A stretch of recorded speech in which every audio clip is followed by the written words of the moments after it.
It's a poison. That doesn't help the stress level. No, don't do it. Get a grip. This stupid video I just showed you. I almost stroked out and died over it. You're watching a different show. It's donkey. You ain't a captain of nothing but a sinking ship. Don't do this to me, Harry. The Ohio State. It's Ohio State. What do you mean, the? 312-988-15. Hello? You tell Johnny all you've heard and seen. Sometimes it's good to just yell about football. Yeah, that's right. That's right. Welcome in. Welcome back, folks. It's game week again. This has been very, very awkward. This has been very, very awkward. This whole window, and ever since the game, very, very awkward place to be, and a lot to navigate, and a lot to process, in some uncomfortable, just you feel like you're swimming in no man's land. It has just been the most awkward. It has just been the most awkward place to exist.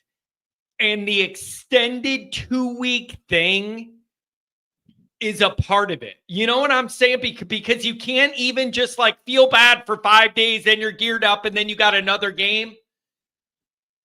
This extended runway to whatever comes next when you're on the precipice of either saving your college football playoff life or this thing feeling like, you know what it feels like? You're on the verge of getting this win against A&M and steadying the rocky seas that John was sailing when that guy jumped off the cruise ship and everybody missed their flight and I had to give counseling to everybody.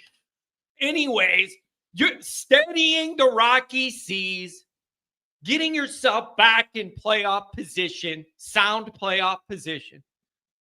Or it feels like Billy Madison when the whole O'Doyle family just drives that station wagon right. They just go right off the right off the road, right off the cliff.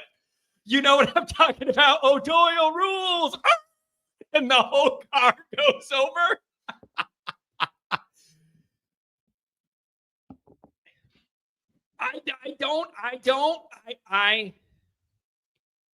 You're just in no man's land. And I've been really struggling with it. And you know where it takes a toll, you guys? Thanks for being here. I really appreciate you starting your week here. We're going to have a productive conversation. I got a lot of callers. We're going to give it to you guys. See what you think. Here's what this affects as well. When you put O'Doyle, I got a feeling your whole family's going down. If you start out 0-2, we are all the O'Doyle family. At least it's an Irish name with the O and the apostrophe. Bro, here's the problem. When you have now you're all in big, big trouble. With unity, when you... It didn't have anything to do with it. I just wanted to do it. When you have what happened to us, it ruins you wanting to watch other football, right? Like, do you get what I'm saying? It doesn't just ruin your Notre Dame thing, but I couldn't be the only one that just felt like crap watching all these other games. Because you're in such a bad mood yourself and your team's in a bad spot. You don't want to see anybody go out there and play good. It's just, it makes everything just crappy and hard. And I did not have fun watching the other games because you're just pissed off. Like, there's nothing better than when you're winning and then you could pull up the week's games around outside of your game with the checklist of who you want to win and lose. And you could really invest in those games because if they lose, it puts you up and it gives you an investment in all the other games, not just yours. I just had a hard time enjoying the other games. And the other thing is, what a crappy slate, by the way. I know it's week 2 and that's weird and whatever. Bro, it was really annoying. There just wasn't a lot of juicy good games, and like a lot of ranked teams were just playing Joe Blow high school. It's always good to see Michigan lose, like for sure.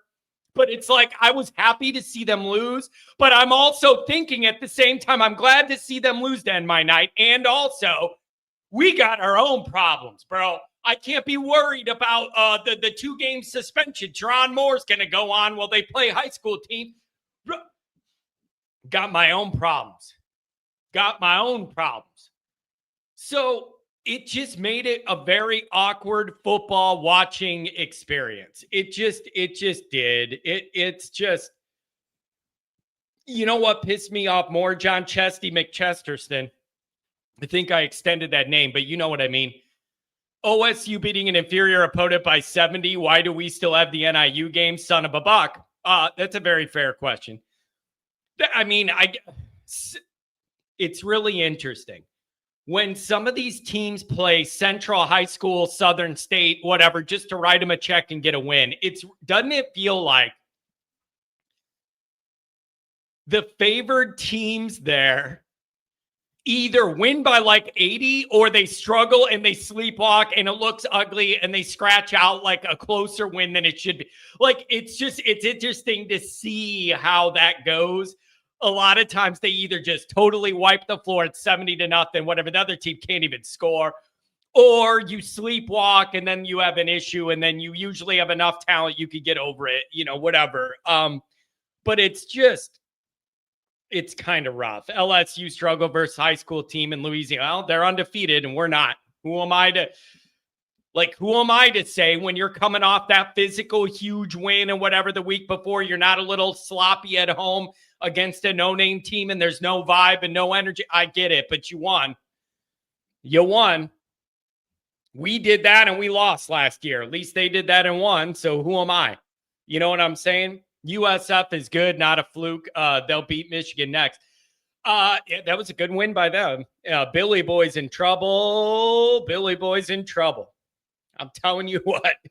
And the other thing that pisses me off about Florida doing what they did is they play Brian Kelly, I think, this week at LSU. I don't have no faith in Billy Boy to be Billy Boy. Here we go with Adam Sandler again. Billy Boy. I don't have no trust in him to put a game up if you're going to be like that against Kelly at home. Who knows? Man. So, yeah, it was good. It was good to see Michigan lose, but it's like, bro, I got my own problems, dog. Like, I got my own problems. And you got oh, man. It is swan dong waiting for me to put on the stuff that you sent me. Can I tell you the truth about that? Let's have a little truth telling here, Dong. Dong sent me some funny stuff to fit our vibe here and whatever. Number one, we lost our opening game, so I'm not feeling good, and you don't get the full effect. You do not get the right to wear a pimp chain when you lose football games. You do not get to wear a cool chain when you lose football games. Who do you think you are? That is for swag that's backed up. You don't get to wear no chain when you lose games. Embarrassing. But he sent me a couple things. Here's the issue I ran into. I got those things right around the Miami game. And we already had a problem online that was getting way more run than it should about some things with some Notre Dame podcasters that I've never heard of. I'm not being rude. I have never heard of that show or those people. So that tells you they're standing in the pantheon of Notre Dame podcast land, that no one knows who those people were. But it got national run on Twitter for how things were framed in that discussion that was cut up by the Miami side. Me fully indulging in the stuff that was sent to me in that moment seemed like a bad calculation.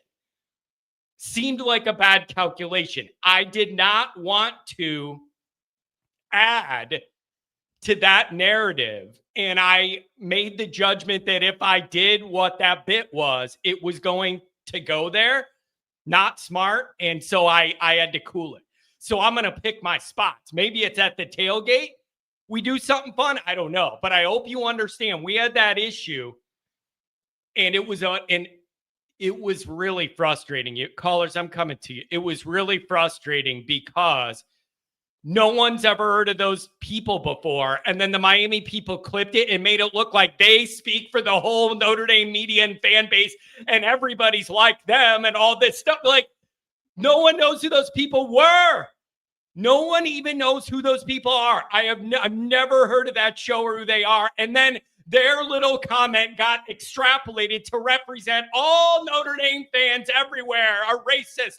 What? Couldn't do it. Couldn't do it. So I made the executive decision not to go down that lane, even though we know it's fun and lighthearted and it's something we've been talking about for a year. It wouldn't be perceived that way. I made the executive decision to hold back on that. I hope you understand, Dong. I couldn't do it. Canes for life. Let's go Irish. Beat A&M. Canes for life is all about that straight to schedule, man. You know, once you beat a team, you want that team theoretically, unless you're like Ohio State and Michigan or something, I guess you want that team to keep winning so that, you know, you could boost your strength of whatever. So I don't know. How about South Florida knocking off 2 ranked opponents in a row? It's a hell of a start. It's a hell of a start. It really is. As long as I get to see it eventually spend $50. Is that how much those go for?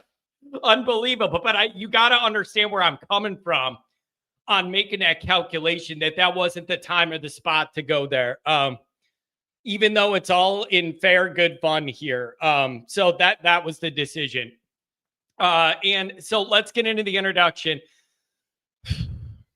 I'm going to set this up where it is in my mind. Then I'll hand it right over to the callers and we'll go from there. Thanks for being here. You can find the program on YouTube. Do it. Subscribe if you haven't yet. Appreciate it very much. Give the video a thumbs up. That helps Yanni Boy out as well. Notifications on that way you don't miss a thing. You don't want to miss a thing. Twitter, search bar, Always Irish. Rat, Always Irish. Shane Clayton would not have liked it. That's for darn sure. Emails, alwaysirishnd@gmail. I will get to the super chats. I want to get through the introduction and then I will read them. I do things in an order so I don't forget them. I got to spit out this intro. Then we'll do the supers and we'll get it going. Audio only. Anywhere you want it, you could get it. If you don't want to see my stupid face every minute of your life, that's understandable. Go to audio only. Notre Dame on SI. You can read all about it. Patreon.com/Always Irish. Promo code Irish. I just uploaded before the show today. Hour and a half. What is it? Hour and 15 minutes. Tim Hyde breaking down Notre Dame pass protection against the Hurricanes. Went down every single offensive play, pass protection, broke it all down. I mean, we got every angle covered times 10, man. So we got every angle covered. We got Raw later tonight. Great job by Tim breaking down the pass pro, where it was good enough, where it wasn't good enough, what needs to change. I love how that man digs into the film. It's a beautiful thing. Show us your face. We want to see your face. Who said that? You won't see my face. That's your fault. That's your fault. Okay. So number one is exciting football game last night. Let's just get that out of the way. Really exciting football game between Buffalo and Baltimore. Here, you want to know what my favorite football games are? They're not Notre Dame games. That's for damn sure. Even ones we win. It's not Notre Dame games. Notre Dame games are not fun. There's never one moment where I go into a Notre Dame game thinking this is fun. It is not fun to have your whole life's happiness teetering on edge every week. That's not fun. Great football games between two teams that I don't care who wins are awesome to me because you get to ride the wave back and forth just for what it is on the field without having an emotional reaction. And a guy like me that runs emotionally hot, I enjoy that. So that game last night was immensely entertaining to me because I had no dog in the fight. I don't care about the NFL at all. I'm going to record the Bears game tonight. We're going to be doing Raw during the Bears game. I'm going to record it. I'm going to watch it when Raw's over, when we're done broadcasting. But I don't care about the Bears. It's never been emotional to me. It's just the team in my area that I grew up with and on sports talk radio my whole life growing up that got me to want to do this. It was all talking about the Bears. It's not emotional, though. I don't care about the Bears. Anything they did isn't going to hurt me. But I loved watching that great game back and forth last night. And here's the thing, man. How do you judge Henry? Almost 170 yards, 2 touchdowns. He was shredding them all night. And then you have the fumble that basically caused you to lose the game. Is it a good night? Is that a bad night? How do you gauge that? Because if he didn't have all that other stuff, you maybe wouldn't even been in a position to be able to lose that game late. But then he went and fumbled. It's the worst fumble you could ever have where you just can't afford to fumble. And it was really, really rough, man. It was really rough. And then here's the other thing I'm going to say. I know you watched this game. The field goal to win it at the end, did you see how close Hamilton is to blocking that kick? Did anybody notice it was him that came through on the left side, beat the block, jumped? I replayed it like 5 times. His finger was right there, and then right after it, he went, damn it, because he knew he was so close to blocking that kick and being able to save the day. I kept rewinding it. He does this little half jump to get around the block. He was right there, dude. Yeah, them long arms. Replay it. He was this close to blocking it and saving the day, and he reacted right afterwards. He knew he was this close. So I loved it because it doesn't stress me out. So I'm all for it. And the Bears, I love watching the Bears because it has local relevance, but no stress for me. So anyways, that was one of the more entertaining games I've seen in a while, primarily because I don't care. It's really easy because I don't care who wins. All right, let's get into a couple chats. And then I got a bunch of calls. I need to shut up and get to you guys. First off, the important stuff. Jay Carr, Mr. Ed sliding into home plate was hilarious. I was tearing up. I was laughing. So I would never lead you the wrong way. Any of my entertainment references, I will never lead you astray. Look up type in Mr. Ed on a skateboard next, and you will not be disappointed in a very similar way. Swan Dong, it's game week. Will Notre Dame fix their mistakes, roll the Aggies, or will they crumble and the season is over? It's a very fair question. Nikki Dean loves to be heard and seen. How far up the coordinator's boot is Freeman's boot? That's the big question of the day. I got an answer for that. The snipe. I'm just glad you guys got your names back. Yeah, I don't know what happened. I'm just glad they're back. Glad you're back. It's not Justin Sniper 74D3/4700 back ampersand, whatever the hell that is. Our season is on the line this week. I'll be the first to give Freeman credit if he digs us out of this hole again. But if not, we're going to have to question the trajectory of the program.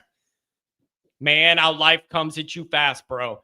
We entered this season saying you need to show staying power, regardless of the Miami and the A&M results to start. If you zoom out, the larger scale project was for Notre Dame to show they have CFP staying power. That was the overall project. If you feel like you failed that in 2 weeks, it's really frustrating, but you're peeling away any credibility you got last year if you do that. You just can't. It can't be. It can't be. Mark, A&M is a mid-SEC team, but perceived as top tier nationally. Big game this week. Well, that could help you, I guess. Who thinks Napier's done? Oh, I've already seen the list of perspective. It's $22 million is the buyout if they did it now. I looked that up. I think it's 22. That is not that much for a lot of schools, but I think for Florida it is. And I've seen Marcus Freeman on the short list of people to replace him. My argument to that would be, I don't care if they're an SEC team or not. I think Freeman has better support and financial wherewithal at Notre Dame than Florida, to be honest. I know it's an SEC team and you have all that talent in Florida, but I honestly think the infrastructure is healthier in Notre Dame. If he's going to leave, I don't want it to be a place like Florida. Don't shoot the messenger, but it should be a place like Ohio State when Ryan Day goes and does something else. And you know you have everything ready-made to win at your fingertips. I think he has better support at Notre Dame than Florida. That's a downgrade to me. Why would you do that? But I've seen him on the lists. So I don't know. And the other thing I've seen on lists, very interesting, by the way, Kalen DeBoer at Alabama. I've seen the gambling odds to take over when they fire him, and Tommy Rees is number one with the shortest odds. You want to talk about Notre Dame people having an interest in Alabama football? I literally, all those gambling things I've seen, if they can that guy, they got Tommy Rees as the number one guy. That's very interesting to me. Jay Carr, is this week a must win or a can't lose? Dude, this is rough. This is rough. Angela, happy Monday to you. Your Packers look good yesterday, Angela. I will say this. Being in, working and going to school in Chicago and all that growing up around here, I've always had a little bit of an affinity for the feel of the Packers. Tell me if this makes sense. It feels kind of, the old Packers thing feels kind of Notre Dame-y. Like, the romanticism of that stadium and the little neighborhood there and how like the people own the shares to it. It feels more familial than most cold professional operations. It feels more of like a family neighborhood feel to it. There's something there that appeals to me on an overlap with like the Notre Dame vibe. Tell me if anybody else has seen it. If you're a Bears guy and you hate the Packers, you're not going to agree. But I'm a Bears guy who has no emotion to the Bears. Like it's just the team around here. I've always felt like it's the closest vibe to like Notre Dame feel for some reason, not that cold corporate NFL stuff. And you know what else? The Steelers. I feel a little of that with the Steelers culture too, but mostly with that building and the Packers and stuff. I just think it's a cool vibe up there, man. And I would think, was it 2020? Notre Dame was supposed to play Wisconsin there, and I was going to go to that game, and then COVID happened, and it never happened. I never got up there. I've never been there. Over under on John losing his shit at some point during this show. I think it's a safe bet to say it's going to happen. $2 holler for the Chief. 24-14 A&M Ash and free pass wreck this defense. Ooh, man, that's tough stuff. That's tough stuff. $2 holler, blue skies. Nothing but blue skies do I see. Rodney, you got to do what you got to do. You got to do what you got to do. So I don't know, man. It is, Lambeau is one of, I was going to say Freeman, one of Rockney's guys. Well, there you go. There you got a tie in, but I just feel that, man. I feel it. Okay. Let me say just a couple lines, and I swear I'll give it to the calls the rest of the time, okay? 23 minutes isn't bad for me. Give me a break. Here's where I'm at with this. You had this 2-week window, and here's what I'm looking for. Week 1 of the 2-week window, I think Notre Dame needs to lean into the pain. It's unique that you find yourself in this position with 2 weeks. Week 1 should have been leaning into the pain. You need to fully address and lean into what went wrong. That goes for the coaching staff. That goes for the captains. It goes for the players. You needed to watch those rough film reviews. And you cannot hide from where you are not good enough. Every part of that needed to be leaned into last week because you cannot address what you didn't do well if you're going to skate over it. Oh, this is not one of those, you just, you know how sometimes after a loss, you're like, just flush it down the toilet, forget about it, and we move on or whatever. This can't be one of those. This can't be one of those where you just flush down the toilet and forget about it and move on. No. You need to lean into that film review, and the offense and the defense need to own it. That offensive line needs to lean into every single play. They whiffed, missed, made look a fool, got memed on the internet, all of it. All of it. You need to lean into it. Defensively, same thing. You need to lean into every missed opportunity you had to get home on defense or make a game-changing interception or a play or whatever. You need to lean into that, and you need to own it. And that pain needs to soak in, and it needs to hurt. And everybody needed to feel that last week. You had a 2-week window. It's very, very unique to have that 2-week window where it was. And going into this season, we mentioned how critical that 2 weeks was going to be. Either you're flying high and you got to like not get full of yourself. Wow, what a good problem that would be to have and to worry about. Or everybody's so low down in the dumps, but the season isn't over. You got to get it back together. That's what week 2 is for. That's what week 2 is for. Week 1, you need to feel bad about yourself because you earned it and you deserve to feel bad about yourself. Own your mistakes. But week 2, listen, you feel like your dog just got ran over and you're number 8. What are you, number 8 in the polls? Prime playoff position. Beat A&M. You can steady the Rocky Seas, settle in, and you're in position for a round 1 home game. So, like, as bad as we feel, you're right there, but you got to win this game.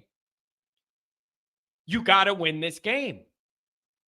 But you're right there. You lost that game. We feel terrible. You're number 8 in the polls in playoff position, but you got to win this game to steady things out, to even give you a chance to feel decent. So week 1 is feel bad. Week 2 is to build yourself back up and to remind you guys that you got talent and you have a lot of good players and you did a lot of good things. Not enough, not nearly enough, but you did some good things. And so week 2 is about making amends. Week 2 is about getting back in this thing and showing that we're better than what we put on film against Miami. Now we're coming home. You're going to have the home crowd behind you, and you got a chance to beat a good team and then level things out, gain some credibility back. Okay? So it's George, tell me you're joking. We need to rest Love and Price for the playoffs. Please tell me that's a joke. You got to tell me that's a joke. Please. I don't want to yell at 9:30 in the morning. Tell me that that's a joke. So that's what I think. Week 1 was leaning into the pain. Week 2 is building back up and realizing you got a good football team with a lot of good players and you could get this thing righted. And so that's kind of where I'm at. And here's what I want to throw out at you guys. And you tell me if I'm crazy or not. I think a couple simple fixes could really help position Notre Dame to get a win this week. Number 1 is make Price and Love a priority early. I think that alone will help this all. And it's nothing fancy, right? It's nothing I know you got to block for that to look good. You got to block to be able to throw the ball too. Lean into Price and Love and see what that could do to free Carr up and help the offense get those guys involved. That's number 1 on offense. On defense, I think there's some simple things you could do with different coverages and when you're going to use what and how you're going to do it to eliminate those wide open passes for 8 yards that were all over. You would like to think that the secondary is going to play better than they did week 1 and make some of those plays they weren't in position to make uncharacteristically, right? And so maybe if you just make Love and Price more of a priority on offense, that'll help. And then on defense, simplify some of those schemes. You got either bring more pressure or play more man. You can't give those open passes with no challenge for 8 yards a touch. You just can't do that. And the Notre Dame defensive players don't play well in that scheme. It neuters their aggressiveness. Does that make sense? When you're playing that passive back on your heels, waiting for things to happen in front of you, that's like a mentality. You're not forcing the issue. You're reacting to what they're doing. You're literally playing defense, being defensive. Instead of going to make plays, you're waiting for them to happen in front of you. That's garbage. Notre Dame defense players do now. You're making them less aggressive. That's not, what do they say? We want violence with our defense. Oh, really? You want violence? It's not very violent to just sit back in a zone and give up 8-yard completions all day. Wow, that's no violence. The only violence there is from that is me against the walls in my house. Talking about violence. So, I don't know, man. That's where I'm at. Like, so offensively, I'm saying make price and love more of a priority. That'll help. Defensively, you got to let those guys be aggressive. Let those guys be aggressive. And if you get beat, you get beat. Whatever. So that's just how I see it. And then the other thing is the rotation, the defensive rotation. Not trying to be mean or whatever, but like Donovan Heinisch, like Purdue is the game where you start Heinisch and he can play inside almost all 3 downs, right? A&M and Miami, not. So you need to get your bigger bodies in there. Get Dawson in there, get Rubio in there, whatever you need to do. So, and KVA, I don't know who needs to, I know the discussion. If you have KVA out there all the time, you got who you taking off the field. Might be a guy with the C on his chest that had the worst game of the linebackers I saw. I don't care. Make plays or you don't get to play. I don't know what else to tell you. It's the most basic football thing of all time. Make plays or you don't get to play. I don't know. John, do you have any idea what you're talking about? Somewhat. Not always. Do you disagree? Would you like to fill me in, Kenny Mitch? Tell me what I'm missing. Give me a call. Tell me what you think. What's your plan? Do the same thing as last week and hope for a better result? What do you got? Lombardi in the morning? What do you got? We should just do the same thing? What do you think? Do you think it's wrong to make price and love a priority this week? Am I wrong about that? Do you want your defense soft and reacting to everything the offense does or flying down a hill making plays? What do you prefer? Fill me in. What am I missing? I don't got all the answers, but I'm trying. I don't got all the answers, but I'm trying to figure it out. Never trust people with 2 first names. That's a good point. That's a good point. So that's where I think this is starting at. Okay. And so I don't know. You guys let me know what you think. But I think, Matty B, good to see you. I think a couple basic changes on offense and defense could set the team up to be in a much better position to get things going here. And then you got to make plays. There's no way around it. You got to make plays. The players on the team need to make plays. Okay? And nobody was making those game-changing plays. John Kennedy has first 2 names. You know what, though? Can I challenge that? Because Kennedy never used to be a first name the way it is now when people all started naming their daughters Kennedy. It never used to be. So I'm going to protest that one because it never used to be. That's a much more modern thing. We already had our name established when that happened. All right, let's go to the calls. I'm caught up. Let's see what people think. Give me the answer. What are we going to do? Chicago's very own. What's going on, buddy? Mr. Kennedy, I am like you and the rest of our fan base. We're a little perplexed right now, but here's what I really want to know. As I told you when I called right after the Miami game, what I would do if I was the head coach, because there was a lack of physicality on both lines, I would scrimmage that team. I would have already scrimmaged them 4 or 5 times. Tom, is that realistic? Is that an old school? Is that like a Parsegian Frank Leahy, get off the bus and I wasn't happy with the game, so you go right to the... Like, I'm just asking in the modern game if that's a thing. Well, here, at some point in time, you're going to have to scrimmage them, get 1s versus 1s. You can't do walkthroughs. You can't be in shells. They need to be physical. They got out physical, John.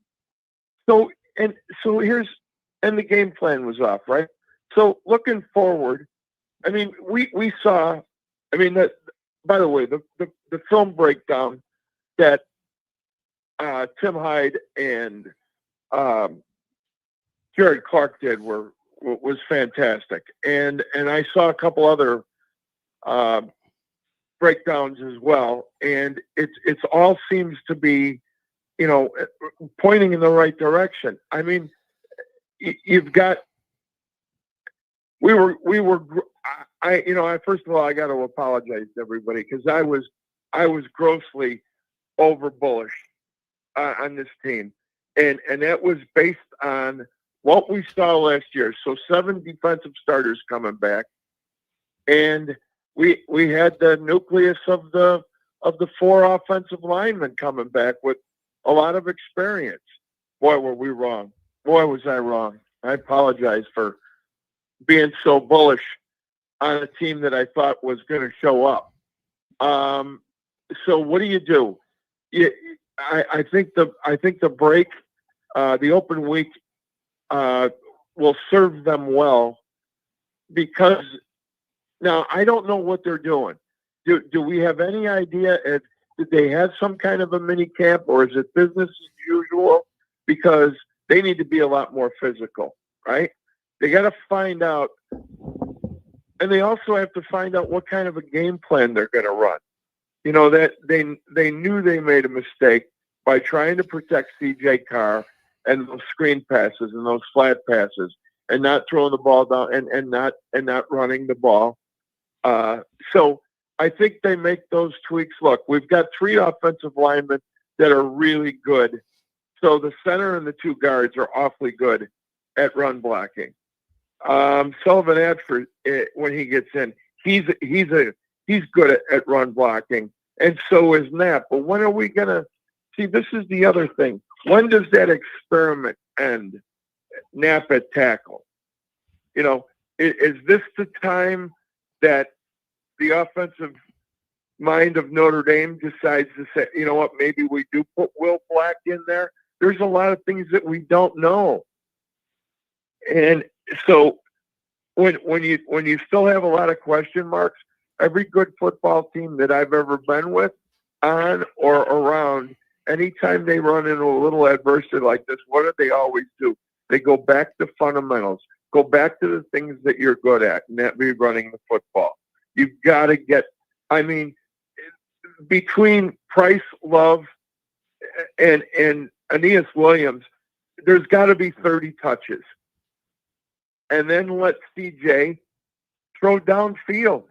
I would high point the ball to Malachi Fields until somebody stops him. Use his frame. Let's make some plays downfield.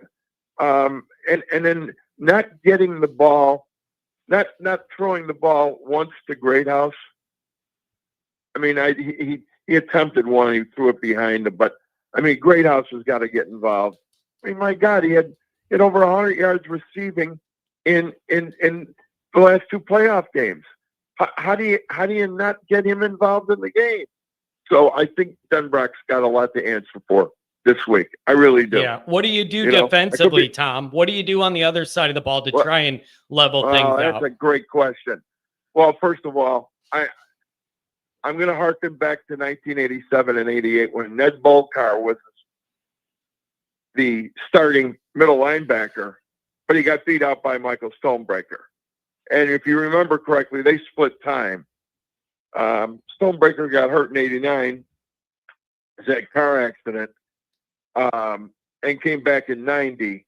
But, at this point, when you've got other players outperforming your captains, the captains have to stand up and be captains and say, I'm not getting it done. I still don't understand the Heinisch thing.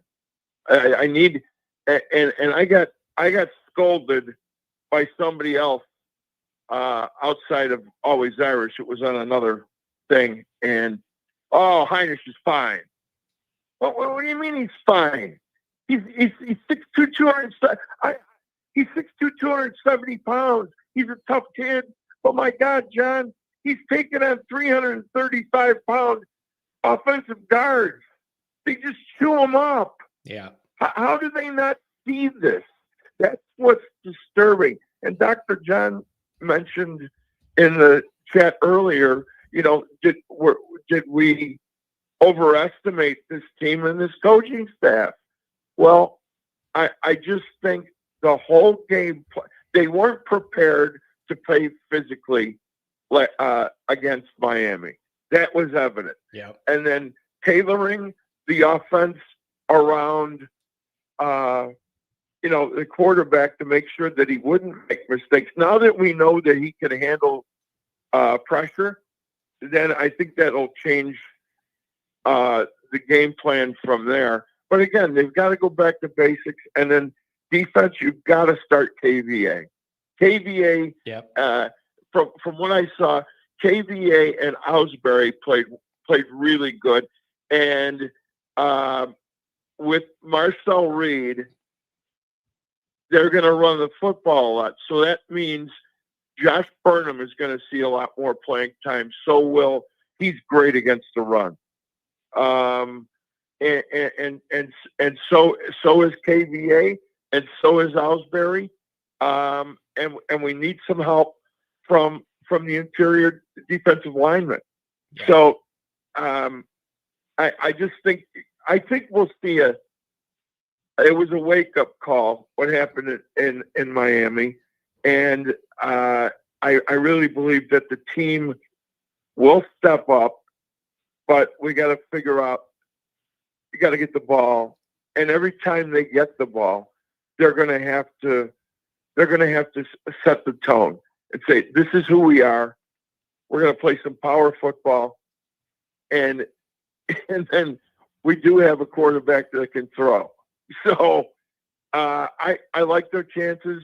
I just, I won't know until I see. Yeah. I want to see him come out and be physical, be very physical. Yep. And then that will, that's going to make up because what Jared Clark showed, how many times there were opportunities for Jeremiah Love to get the ball on a handoff in RPO, and it wasn't handed to him. Yeah. I think they get that sorted out. Yeah. They can, those couple of tweaks, I mean, then now we're looking at a different ball club. So who knows? Yeah, it's going to be interesting. It's going to be a stressful week, and it's going to be hold your breath, wait and see. Hope they come out with a different vibe and intensity and more physicality, and you just hope something goes good early to get you going and loosen everything up a little bit. And it's going to be. And the other thing, John. Yeah. The other thing is, we were worried about our kicking game. I think the kicking game is going to be there. Our punter played well, so that could also help us too. We're not having to worry about that, thank God. Yeah. And hey, we're at home, so hopefully there's not a bunch of distractions. And they treat it, this is our house. Let's take care of business here. Yeah. And I think they're going to be okay, but it's going to be a 4-quarter game. Yeah, it is. And everybody respects Mike Elco for good reason. You're not going to get any gifts. Oh, my God, yeah. You're going to have to go earn it. So, Tom, we'll get into it all on Patreon all week. Thanks for breaking it down. Start us out on a Monday. Have a good Monday in the city of Chicago. Yeah, you too, brother. Bye-bye. Yeah. Bye, War Bonds. We'll see you later. We'll see you. Slip Mahoney. Olivia Newton-John was more physical than ND. Isn't she dead? Like, I'm not trying to make light of it. If this movie star, I'm pretty sure she's no longer with us. I just picture what is it? Her skeleton out there blocking people or what? A&M has better wide receivers in Miami. Our DBs did not play well last week. They need to step up. Just give me more to worry about. Give me more to worry about. Oh, man. Unbelievable. Let's get the main man Martinez back to work. Rodney, you're coming up next. What's going on, Martinez? Johnny, can you hear me? Am I clear? Yeah, you're good enough. Yeah. Let me get you real quick, man.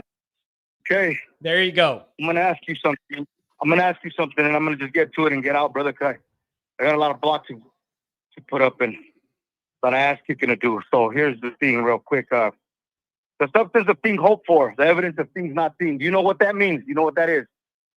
You know the word that's the definition to. Of the what? Do that again?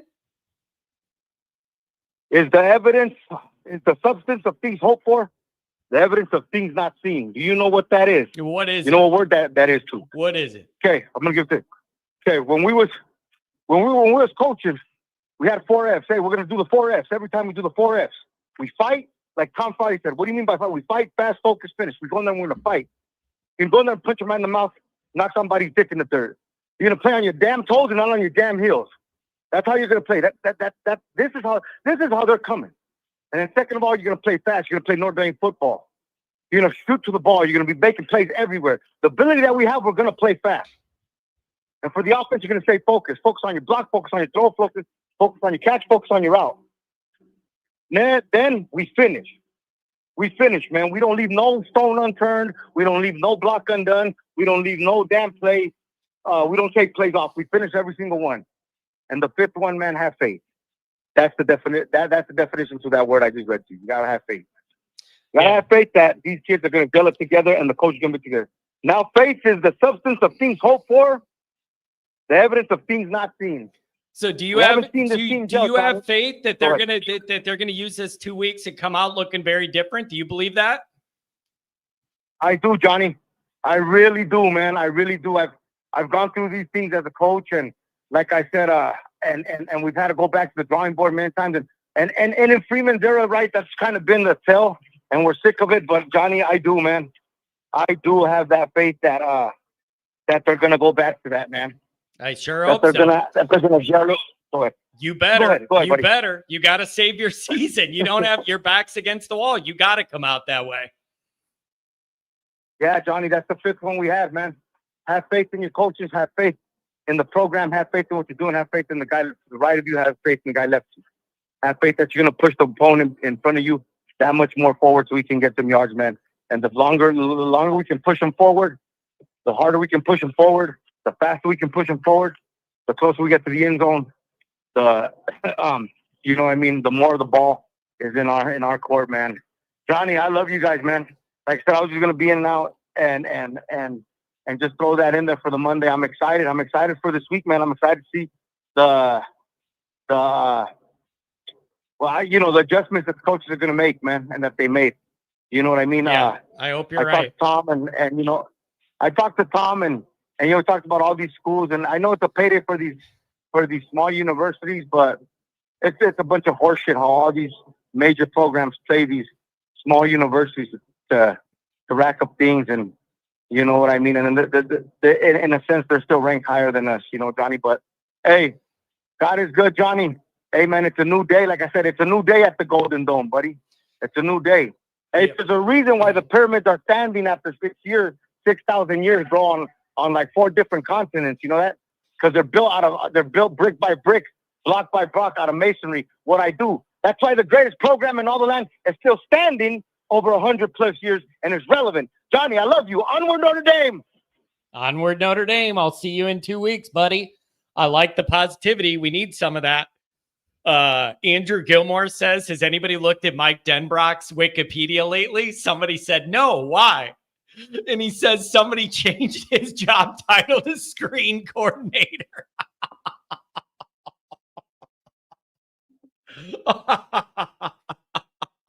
I'm only laughing because I don't want to cry. And according to the whatever, he only called 4 or 5 of them. All the other ones were up to Carr's decision, and he did it.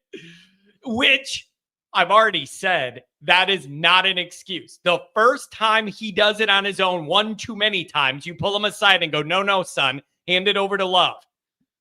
That's not an excuse. It's really not an excuse. Oh, man. The screen coordinator. Oh, God. Man, it hurts. It just hurts. You got to get, son of a buck. Do we have a tight end that doesn't move like an old man? No, you absolutely do not. Someone correct me if I'm wrong. I don't believe any other tight end even saw the field. other than Reardon. I don't think another tight end saw the field. And when you were down in those goal line packages where normally you bring in another tight end to block your way in the end zone, you had the receivers doing it and they were doing a bad job. I think he's literally the only tight end that saw any action at all. Couple drops. He's a monster, but he gets the ball. And Goolsby was mad about it on the Patreon film, promo code Irish. He was getting the ball, facing a corner who's half his size, and he's moving his feet, trying to juke like a basketball player instead of just going against a 5'10" corner and just running him over. Something ain't right. Washington played, and he had the wrist thing, so they were nervous he wouldn't be able to block. Oh, man, it's just always something. Rodney, what's going on, man? Talk us through this. You don't say. Yeah. It's these are weird times, man. These are weird times. Everybody's like kind of like you don't know. I feel like I'm swimming in the middle of the ocean. I can't find the edge of the pool, so to speak.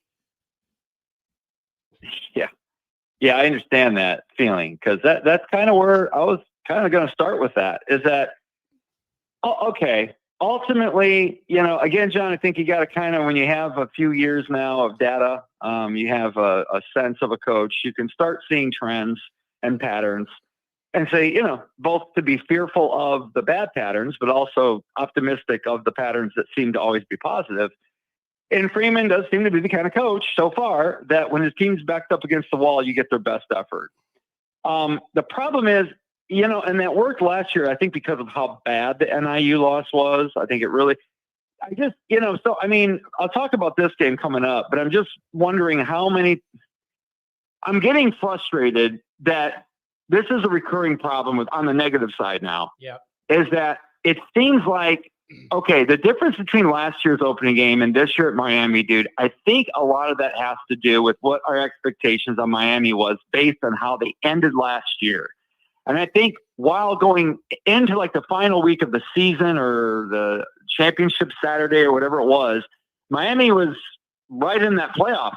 I mean, they were going to be in the playoffs if they just won, and they fell apart. They fell apart a little bit. And so I think we were resting on them a little bit, John. I don't think we expected Miami to be that good except I think we all expected Carson Beck to be good, but I don't think we expected the supporting everybody underneath Beck to be as good as they were, both on offense and defense. That's the first thing.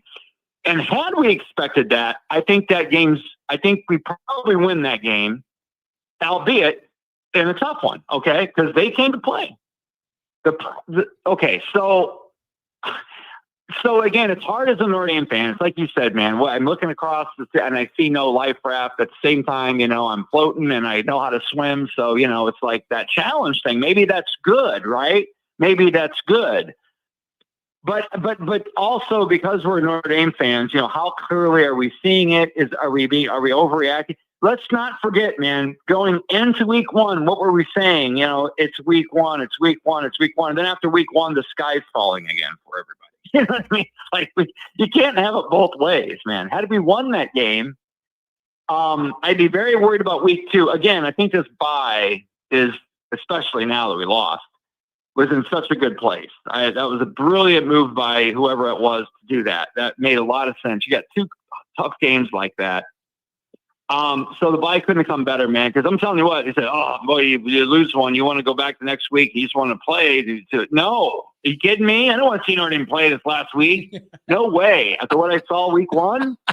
Man. They need that half a month.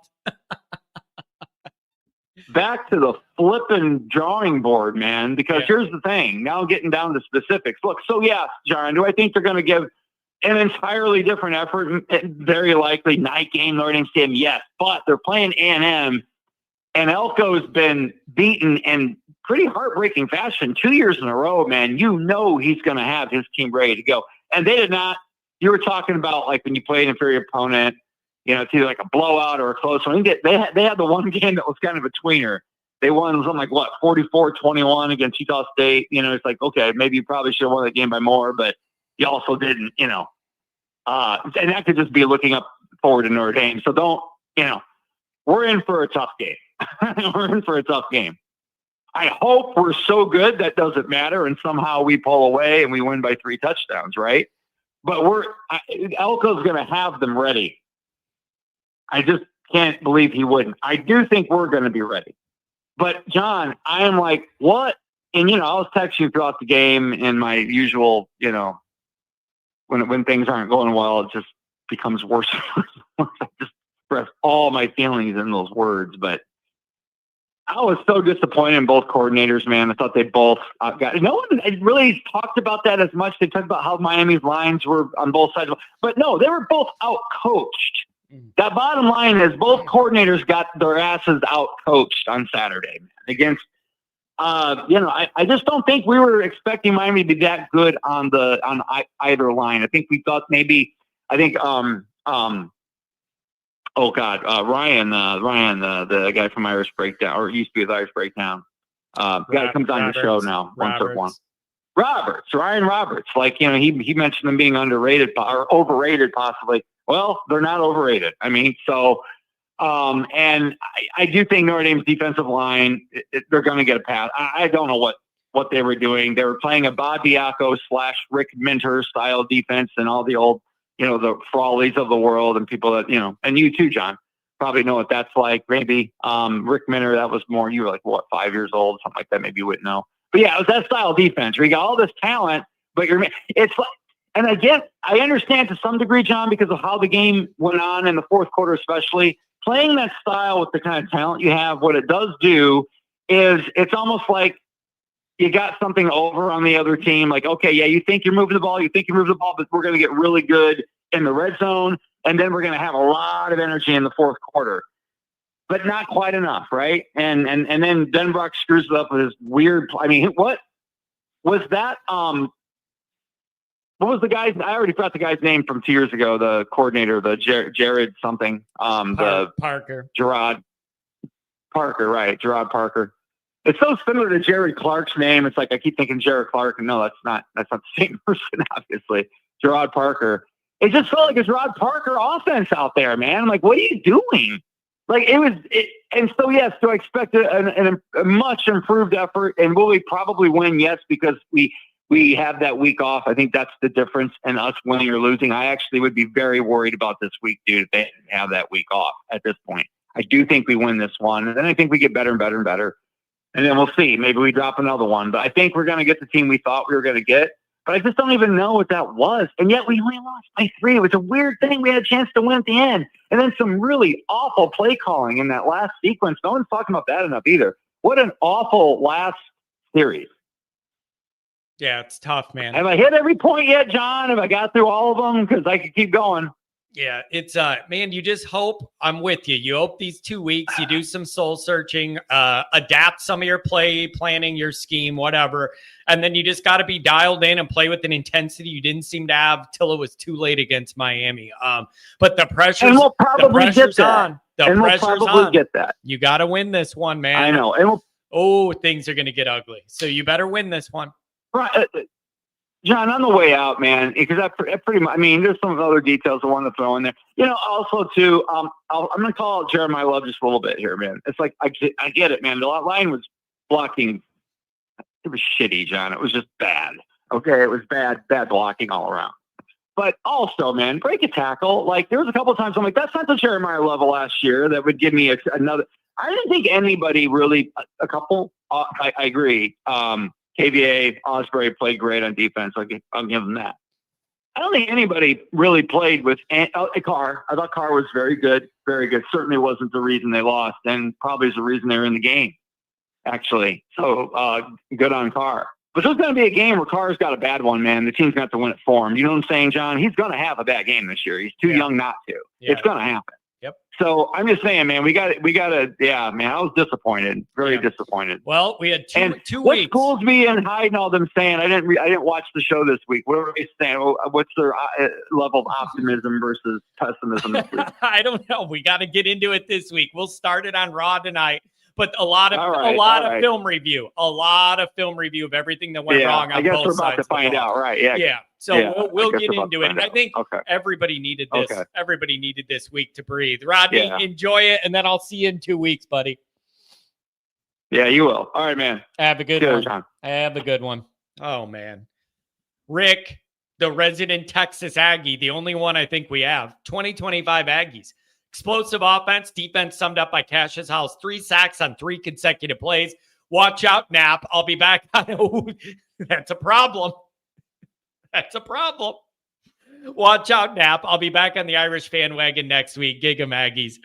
Oh, man. Did Bryce Young play last week? I thought he was going to have a breakout year. He was out there a lot, just not a lot going on.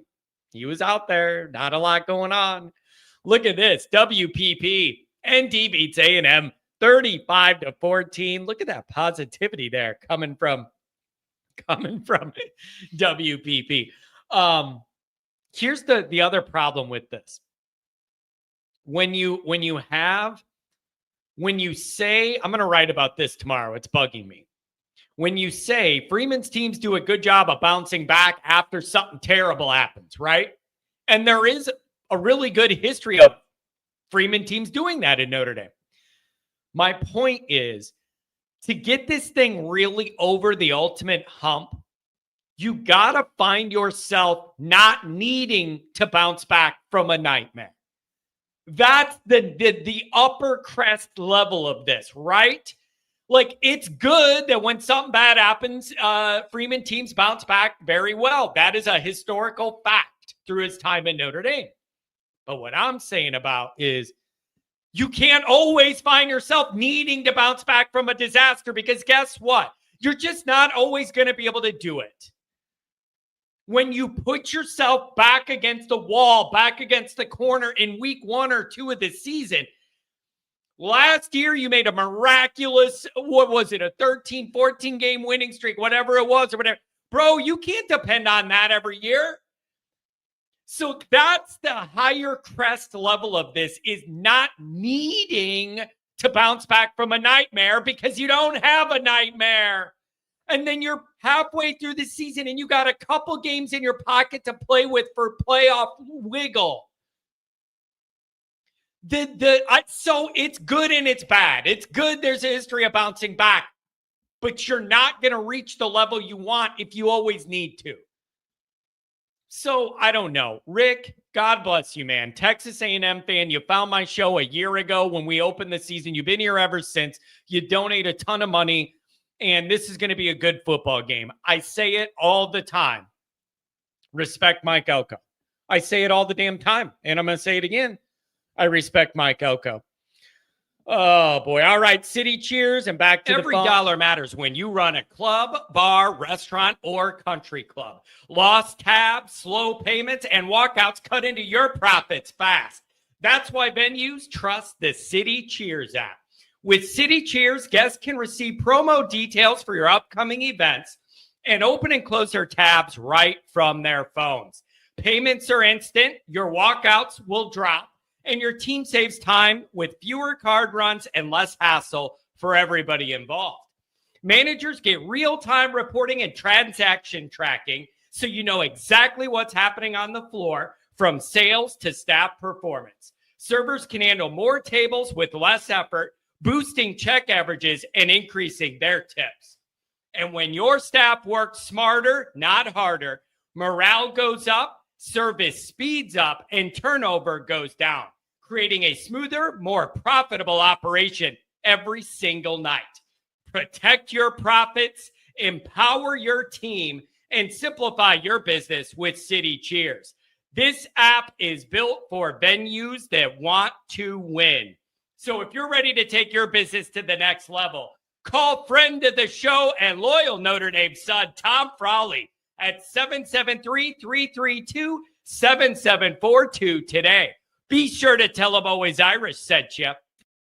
Chicago's very own. Hey, speaking of Saturday, people are saying it's going to rain at Notre Dame this weekend. Oh, boy. Hey, by the way, anybody go to the concert, the Shane Gillis and then the country concert Saturday night? I saw some things on Twitter from it, whatever. All the people I know that went, the only thing they told me is they were sitting in traffic for 2 hours each way getting out of the parking lot. That is not for me, bro. That is not for me. And I'm not a country guy. I have no idea who that guy. I know who Shane Gillis is. I have no idea who that country guy. It's just not my world. I'm not a country music guy at all. So I have no idea. Was it all good? Did you enjoy it? But I know a few people that were like, bro, I have not moved from the Joy slot in an hour and 45 minutes. Like, that is not for me. I told you guys, my concert move, you leave when the encore starts. I don't care if it's your favorite band of all time. The second they get going on that encore, you start moving into the parking lot, and you could dance and you could enjoy your song while you're walking to the parking lot, and you're the first one out on the highway before all the drunken eye people, and everybody wins. Oh, John, you're no fun. You got to wait till the very end. Yeah, and then you may as well put a tent in the parking lot and sleep there all night. Zach Bryan is a legend. Never heard of him. Not an offense. It's just not my world. All those country people sound the exact same to me, and they all sing about the same things. I have no idea. Drinking whiskey and your girl and your dog and the farm, and that's about it. I don't know anything about country. I'm just saying I leave every concert when that encore gets going. I'll wait a song or two. If it's a band you know and you know what the final song's going to be, you could measure that out even more. But I absolutely, it doesn't matter if I have the best time of my life. If I'm stuck in a parking lot for 2 hours after it, you ruin the whole night. I'm not built for it. It's why I moved out of Chicago. I couldn't handle the traffic. I can't do it. I cannot do it. So that's my move. When that encore starts, you finish that beer and you start walking to the car, and you can hear the music while you're leaving, especially an outdoor venue. You'll be able to hear it when you're leaving, and you're the first one to the car. You're ahead of all the drunks. It's beautiful. That's what I suggest. John, you're no fun. That happened to me at Alpine Valley. Dave Matthews, you're like in your 20s. You're white and in your 20s. You go to Dave Matthews at Alpine Valley. It's just what you do. And I told everybody I was with in this car, there's 9,000 high and drunk people here. Okay? And I'm not being stuck parked on this hill all night. When they get ready to finish, get to the car. We're leaving. Oh, we were stuck there. I got to back to Chicago at 4 a.m. Oh, we didn't know where the car was. We were having a good time. Didn't get up till 4 a.m. Ruined my damn night. Sitting in a parking lot all night. Unbelievable. John wants his artists to sing about drugs, switches, and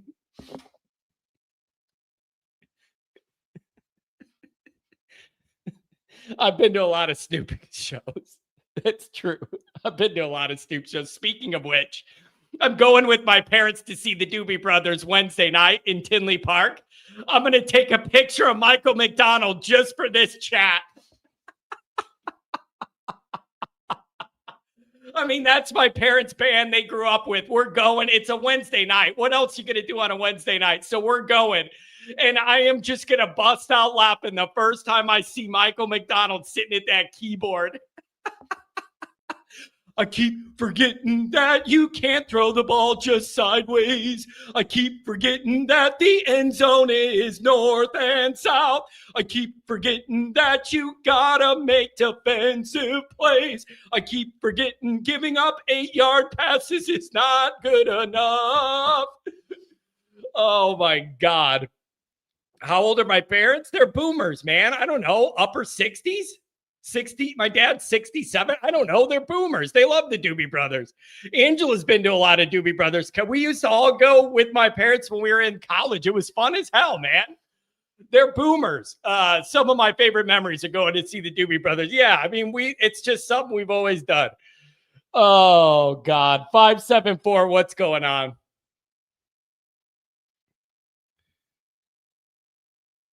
Five, 7, 4.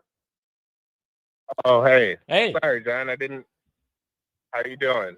I'm okay, man. Thanks for giving me a call. Looks like the last time we talked was early August. So now we got a game under our belt. What do you think? Well, I have a couple of things that I wanted to kind of point out. And one of them's more of a question. And the question is, how big are our problems? Are our problems fixable in season? So if our problems are Rudolph and our problems are Ash, and they're really big problems, I don't know that those are fixable in season. You know, if Ash is that big of a problem, is that something we can fix in season, or are we going to end up having a 9-3 or 8-4 season? Yeah. Yeah. And see, that's my first question. That's a part of the uncomfortableness of these 2 weeks after a week 1 loss. Everyone's sitting there probably thinking the same thing. With a couple little tweaks, now that you've seen what you have and don't have and what worked and what didn't, can you just make a couple tweaks on offense and defense and put this all in a much better spot?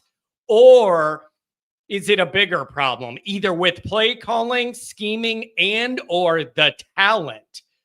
That's an issue too. If your O-line just isn't good, I don't know how you fix that. Scheme doesn't mask that. If you're never going to get defensive pressure all year, I don't know how you fix that. So, like, yeah, you're sitting there asking for half a month. What's the reality of this? How much of it is fixable and correctable, and how much of it is personnel you can't work around? Or I don't know. I don't know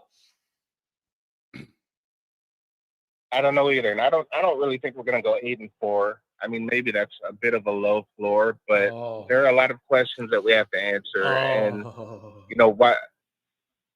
8-4 would be a disaster, obviously. But you know, another thing is we've had this going on for a long time, where for a while we'd have a pretty good defense, we'd have really good O-lines, we'd have running backs, but we wouldn't have a quarterback.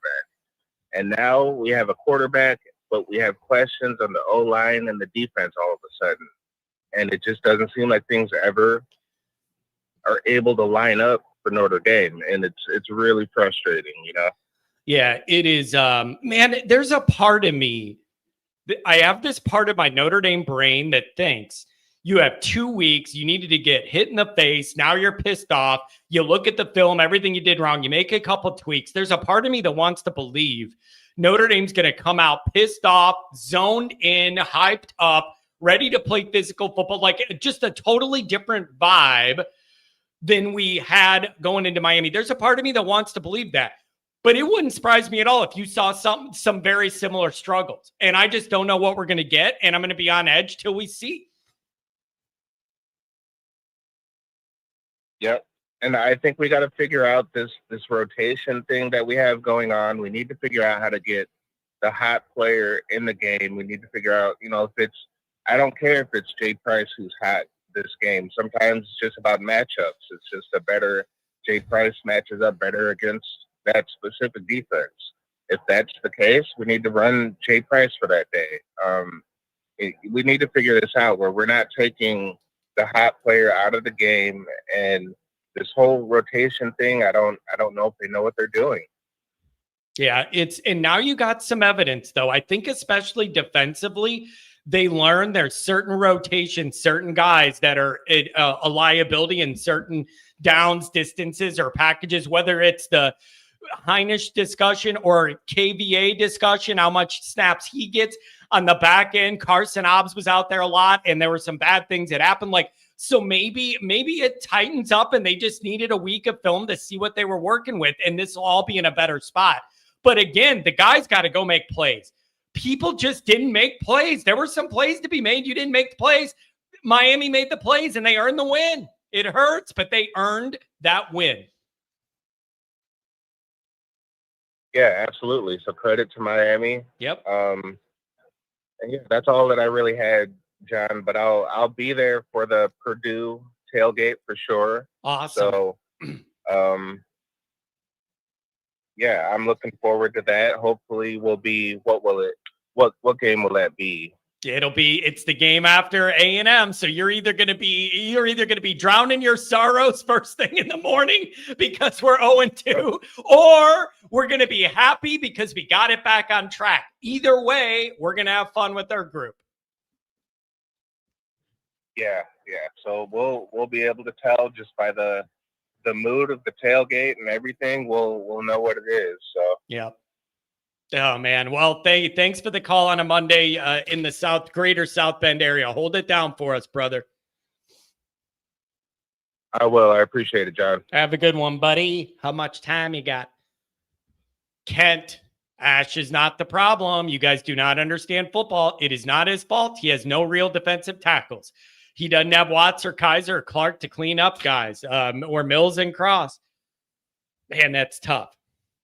That's tough stuff. Real tough. Kenny, let me ask you this question. Omar, good to see you, brother. I need the confidence boost. We have win or lose, we're still going to boost.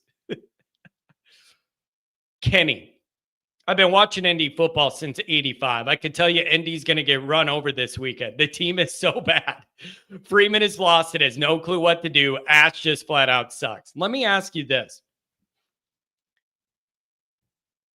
If this is your opinion that Freeman is lost and he has no clue what to do, how do you explain last year's run? Like, that's where I have the problem. I understand, like, the frustration with what we saw, and obviously I share that. But if you're going to say Freeman's lost and has no clue, what about last year? Right? Like, that means that you give Freeman no credit for the deep playoff run? No credit at all? Senior leadership? So, like, Freeman just doesn't have... You can't... I'm just trying to be fair. You can't be like, oh, man, like Freeman gets no credit when things are good, but when it's bad, you got to blame him, right? Like, right, do you get what I'm saying? It can't be like when things go good, he gets no credit and it's because the players did it on their own or we had better coordinator or whatever. But then if you lose, then it's all on him. Like, I feel like you get the credit when you win as the head guy and you get the blame when you lose. It's just tough, man. It's tough. It was all golden. Man, it's just tough. Oh, boy. 402, what's going on? Hey, John, how you doing, man? I'm making it. All right, so I got a couple of things to talk about. First off, I want to address with the Lou Holtz thing. The first time he had his comments about Ohio State, to be honest with you, a lot of Buckeye fans are pissed because he was speaking the truth. The reason why is because, we lost to Michigan for multiple years, lost to Oregon, lost to Georgia in the semi. And at that time, Ohio State really had a bad, they're just having bad luck with the offensive line. That was valid, but what he's saying, he's kind of pushing it at this point. Like, I don't care if he's old. I mean, like, he's old enough to know what he's saying. Therefore, he's, like, responsible for the words he's saying. And, he's basically asking for it. And let me put it to you this way. I challenge any Irish fan that's hearing this right now, ask yourself, how would you react if John same thing about Notre Dame? Oh, they're not a great football team. They're just, they're just pretend. What would you think? How because Carson performed him. Bro, I did not mean to cut you off. Your phone is terrible. I can't hear you. I heard like every other word of that. Usually you got a good phone line. But I honestly didn't do that just because you're ripping on Lou Holtz. I couldn't hear a word you were saying. Here's my thing about Lou. He doubled down on Ohio State not being good or whatever. Number one is I have 100 Notre Dame worries right now, and on the list is not 900-year-old Lou Holtz running his mouth from the Notre Dame side. I think that's the Ohio State guy that's calling from Nebraska or Arkansas or something. Here's the thing, man. Lou's really, really old. We're winding down here. I wouldn't take anything he's saying that seriously. And I mean that with like vague respect, but like he's getting really up there. I wouldn't let anything that frail old man says pee in my Wheaties if I'm Ohio State. Just keep winning. He's just so old. I just think things come out of his mouth, man. But I swear I did not dump that call. You guys could verify. I did not just dump that. I'm not doing a Lou impression. And you know what? It rubs me. I never liked when the McAfee show and they do their Lou thing. I don't like that stuff. I don't like that. But he's like, what is he, almost 90? And the guy's like, I mean, he's struggling. So, yeah, like Corso, except they don't wheel him in front of the whole nation every Saturday. I guess that's over now. No, the caller did not sound fine to you. You just want to get me in trouble. But I'm not if I'm an Ohio State fan, just keep beating everyone's ass. And I don't care what a 90-year-old Lou Holtz says, you know? And so, you know, that is, yeah, I wouldn't let that bother me for a minute personally, but whatever. Adam, what's going on? Welcome. Good morning, John. How we doing, Bosco? Man, I'm just trying to figure out the realities of this. And you know, they always say things are never as bad as they seem. They're never as good as they seem. You got 2 weeks to marinate in Miami and look to A&M. And I feel everybody's stuck in neutral, and you're trying to see, are you going to save the season, or is this thing going to unravel? It's a very uncomfortable place to be backed against the wall after one game. It is. And really, the perception's in the eye of the beholder, right? I mean, when you look at it, I've heard so many different people talking about how, you know, kind of feeling the way that you and I are, where it's like, hey, man, we better get this W. And then you hear some of the national correspondents talking about how they're so impressed by Notre Dame, which I was baffled by. Like, they were like, hey, this actually was a good thing. Like, they actually only lost by 3 in Miami. They look a lot better than I thought they would. Now, I'm like, Adam, wow, they look a lot worse than what we thought. Adam, I'm really, really glad you brought that up. And I was thinking about that when I looked at our rankings and saw that we barely fell after losing to Miami, and you're in the top 10. I'm serious. Yeah. I had that thought of the outside perception nationally of Notre Dame, Miami, and the inside of the Notre Dame niche. And on the outside, they look at, you lost your DC, a lot of your great upperclassmen players. You had a freshman, whatever, redshirt, first starting quarterback on the road in that environment against a bona fide top 10 team, and you lost by 3. They gave Notre Dame credit for that effort. Inside the niche, though, we were saying that did not look like a Notre Dame team, and it was not very put together the way we wanted. And we nitpick every little thing that wasn't good enough and all that. I just think it is a very interesting social experiment to look at how the national look at it is compared to how we feel inside when we dig 8 layers deep. Very, very interesting. Now you got to go win a game. Yeah, 100%. And, you know, that's the interesting thing about it is when you are somebody who is at whatever, you know, ESPN or their own podcast, and they're doing like more of a global look rather than on a microcosm of like what Notre Dame is. And they're looking at all the different teams. You can't spend the amount of time that you and Goolsby and myself and everybody else in this chat does on one team. You just can't. So they're looking at it from very much a you know, kind of, I don't know, kind of almost in like a reverse peephole situation. Like, it just looks different to them, you know? And hey, that's fine with me, because if you want to take the good out of it, you're absolutely right. We only went down to 8. Okay. No problem. No problem. I thought they were going to put us at 14, 15, something like that. I really did. But the other thing is for them to put it, Adam, the other thing is I get uncomfortable with the standard going down, like slowly going down, like adjusting down, like you had a standard of like playoff or bust, you got to do all that, and then it's like, well, that's kind of not a bad loss. Like, if you want this program to get where you want it to get, man, there is no such thing as a good loss anymore. You're not a rebuilding program coming off 8 wins trying to go up a rung. Like, there isn't that, right? Like, don't you want to be past the part where it's a good loss? Like, that's such a Brian Kelly-ish era thing. You know what I mean? It is, but I would say this. If we went into something like a juggernaut of, you know, Ohio State going like into the horseshoe at night, prime time type of thing, and lost by 3, and I would feel a lot different about that than the way I feel about what Miami is, or at least what I think Miami is. So, I yes, the mentality has, from what I can see from the fan base, has completely changed within the Marcus Freeman era, because we expect to win now. I've been, you know, yelling it from the rooftops, saying like, we are not TCU. We are not going to just show up the one year and not show up ever again until, you know, 7, 8 years later. That's not us. That's not the Notre Dame brand. That's not what we expect. And that's not what they expect inside that locker room.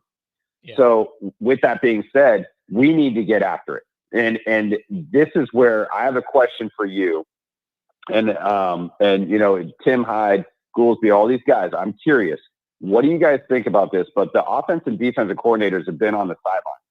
And I'm watching them in the elements of the rain, crowd noise, the emotion that comes out of the players on the sideline, all the different things. Are they able to see it clearly enough? The game is what I mean, in order to make the adjustments to then sit there and be able to do that on the sideline, as opposed to if they were up in the booth. Because if you're up in the box and you're able to like kind of shut out the crowd noise, you're getting more of that global view. You're looking down. I'm just, I'm not an up and O coordinator, D coordinator. I'm just saying, like, I'm just curious as to what the mindset is, because when I was looking at Ash on the sideline, he's sweating. It's also raining. He looks like he's like almost getting ready to go in the game. He's a little confused, a little fired up. The kids come back over off the field. They're on the sideline. You get wrapped up into that game time emotion. How clearly are you thinking about the X's and O's, and how much can you actually see down below, on the actual sideline as opposed to up above? Don't you think a guy like Denbrock that's been doing it 40 years should have a good grasp of all, like have already visited that? Like, right? You get what I mean? Like if it's worked for him for like 35 years or whatever, why would it not now? Like, don't you feel like they have an idea of that? Let me say this, John. I work in probably the most traditionalized type of career right now in the fire service. And it is so traditional. We've done it this way. It's hard-headed a lot of times, where it's like, this is the way it's always going to be. You always do this, you always do that. And then all the science or different things come out, and you realize that, oh man, we've been doing it wrong, or at least in this instance, it's not correct. And you have to make those adjustments. And we're learning how to, still work within the traditions that we've built, but at the same time, capitalize on the new information that we've gotten, and be able to be better. And I think at some point you need to step back and say to yourself, is what I'm doing right now effective? Is what I'm doing right now working? And if it is, great. If it's not, well, then what can I do to make it better? And I was just watching that, and I was just thinking to myself, like, man, at what point do you sit there and say, maybe I go up, and maybe for Denbrock, he's been doing it for 40 years. Okay. He could stay down below if that's the way he feels. But at the same time, you're calling these same plays. You're not making the adjustments. Now, what about this? Ash? What about same this? Thing.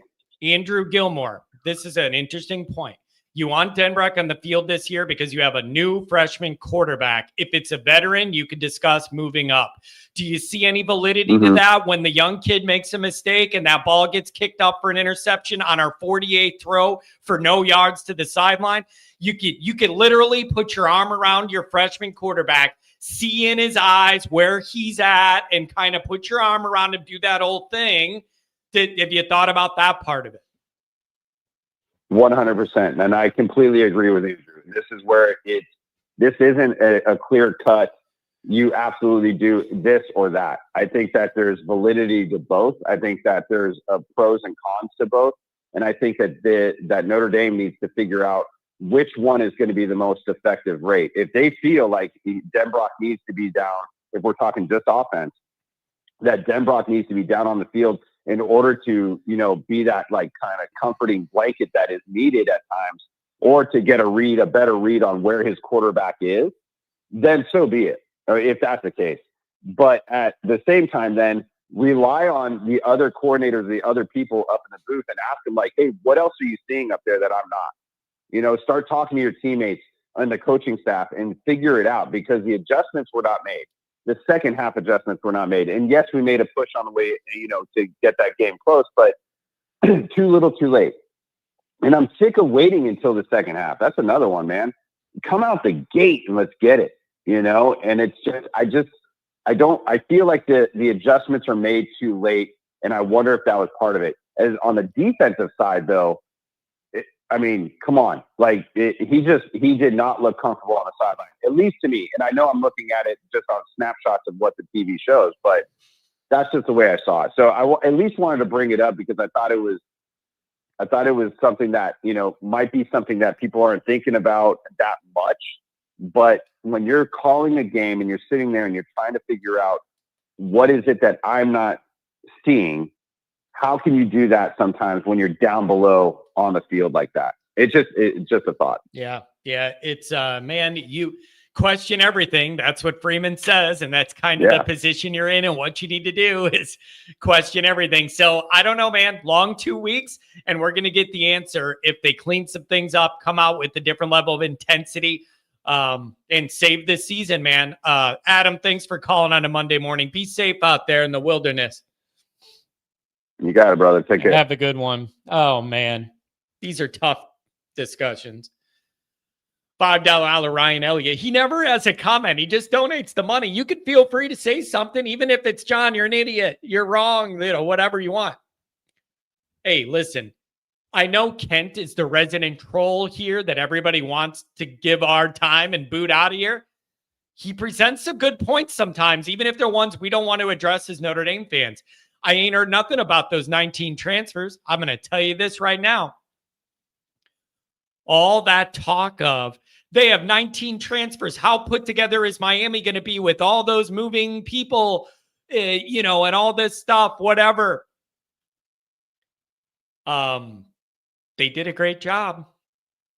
Both sides of the ball.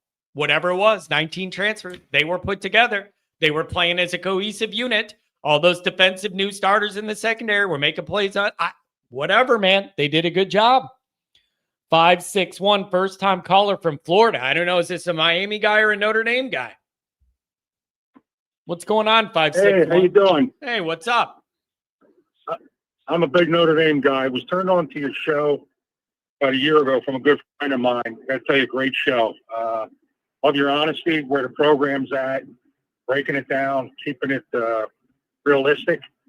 Couple things I want to touch on that you've kind of gone over, but some things, one thing in particular, I made notes, but I'm in the car, so I don't have them. But one thing in particular, that going back to last year, after we lost Spindler and Coogan, I thought that was a big loss. And all I heard was from a lot of these fans who guzzle the blue and gold Kool-Aid, well, we got guys better behind them. We got guys better behind them. We all know, guys better behind them.